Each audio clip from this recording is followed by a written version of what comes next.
नमस्कार दोस्तों। दिल्ली सपनों का शहर, करोल बाग उन सपनों का ठीक जहाँ हजारों बच्चे एक नई उम्मीद के साथ आते हैं। सरकारी नौकरी एक सम्मानित भविष्य और परिवार का गर्व है, लेकिन इस भीड़ के पीछे छिपी हुई एक सच्चाई जो आज तक आप लोगों को नहीं बताई जाती। वो कहानी किताबों में नहीं, सिर्फ चेहरों पर लिखी जाती है। सपनों का बाजार, करोल बाग।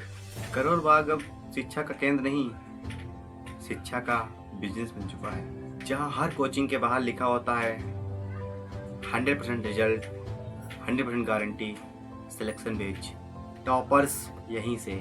कहाँ तक यह सच्चाई है, देखते हैं। एक क्लास में 100 बच्चे हैं और कोचिंग्स के बाहर जो बड़ी बड़ी होल्डिंग्स लगी होती हैं कि हमारी कोचिंग के ये फैकल्टीज हैं। क्या कभी वो फैकल्टीज कोचिंग में पढ़ाने आते हैं? क्या वह फैकल्टीज कभी कोचिंग पढ़ाने आते हैं? वह सिर्फ दिखाने के लिए हैं, अट्रैक्शन है। वह कभी कोचिंग में क्लासेस लेने नहीं आते। छात्रों की असलियत। करोल बाग में हर एक कमरे के पीछे एक बहुत बड़ा रहस्य छिपा हुआ है। जहाँ एक 6x6 के कमरे में 5 से 6 बच्चे रुकते हैं और उस कमरे का किराया है 15 से 20 हजार। एक कमरे में 5 से 6 लोग हजारों सपने, अनगिनत सपने देखते हैं। कमरा छोटा, खर्च बड़ा, खाना बेस्वाद, हर दिन परीक्षा, हर दिन तनाव। ये वो लड़ाई है जो बाहर से नहीं दिखाई पड़ती किसी को। लेकिन वो स्टूडेंट जिनका जो कॉन्फिडेंस और पैसेंस होता है वो घुटनों के नीचे आ जाता है। लेकिन उनका चेहरा देखेंगे आप तो हमेशा स्माइल। उनके चेहरे को कोई पढ़ ही नहीं पाता है कि क्या सच में ये इतना स्ट्रगल कर रहे हैं। झूठ और भ्रम। दीवारों पर जो दिखते हैं टॉपर, क्या वो सच में टॉपर्स उसी कोचिंग्स के होते हैं? वो सारे टॉपर्स बाहर के होते हैं। वो टॉपर्स कभी उस कोचिंग में पढ़े ही नहीं, लेकिन जब रिजल्ट आता है तो एक टॉपर AIR1 हर कोचिंग के बाहर वही टॉपर। क्या एक बच्चा हर कोचिंग से पढ़ सकता है? क्या कभी आप लोगों ने सोचा है? अभी एक हुआ था जिसकी AIR7, वो कम से कम 5-6 कोचिंगों ने उसके बैनर्स लगाए, होल्डिंग लगाई, बहुत बड़ी बड़ी एडवर्टाइजमेंट कराया, न्यूज़पेपर में निकली। क्योंकि जानते हो, आज के करोल बाग में सच नहीं बिकता, भ्रम बिकता है। खामोश आवाजें। कई छात्र इस चकाचौंध में खुद को खो देते हैं। ना सुनने वाला कोई, ना ही समझने वाला। महीनों घर से कांटेक्ट नहीं, सिर्फ एक चीज। 12 घंटे पढ़ते हैं, 14 घंटे पढ़ते हैं, सुबह उठते हैं, कोचिंग जाते हैं, लाइब्रेरी जाते हैं, ये है वो है, सब इसी में उनकी जिंदगी कट जाती है। तो उनके अंदर नई डिप्रेशन आएगा। किसके अंदर आएगा? आपके अंदर आएगा।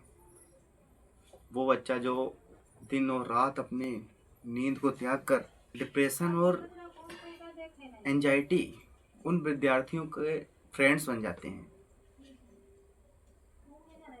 उन लोगों के लिए सब कॉमन चीजें हो जाती हैं। क्या कर सकते हैं वो भी? बिल्कुल अकेले, लाचार।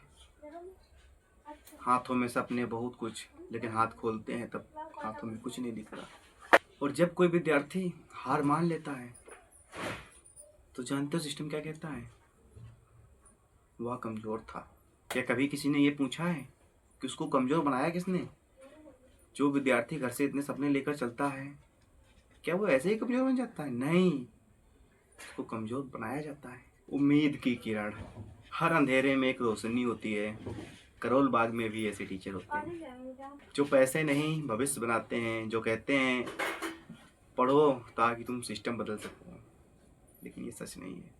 करोल बाग की ये गलियां सिर्फ एक इमारतें नहीं, ये हजारों स्टूडेंट के सपने की गवाही देती हैं। कुछ पूरे होते हैं तो कुछ टूट कर बिखर जाते हैं। हम स्टूडेंट हैं जनाब, बस ऐसे ही सहते रहते हैं। लेकिन आप लोग एक बात जरूर याद रखो, सफलता उस जगह से नहीं आती जहां आप पढ़ते हैं। सफलता वहां से आती है जो आपके अंदर एक जुनून है, जो आग लगी हुई है। सफलता उस जगह से नहीं आती है जहां आप लोग पढ़ते हैं, बल्कि उस जगह से आती है जो आपके अंदर जुनून जल रहा होता है। इसका जल्द ही मैं नेक्स्ट एपिसोड लाऊंगा आप लोगों के बीच। उसमें मैं दिल्ली के सिर्फ करोल बाग नहीं, मुखर्जी नगर, हर एक कोचिंग सेंटर की सच्चाई को बताऊंगा। अगर यह डॉक्यूमेंट्री आप लोगों को अच्छी लगी हो तो लाइक और सब्सक्राइब करना ना भूलें। हर चमक सोना नहीं होती, सोच समझ कर सुनो, क्योंकि यह गलत कोचिंग एक साल नहीं आपकी ज़िंदगी बदल सकती है।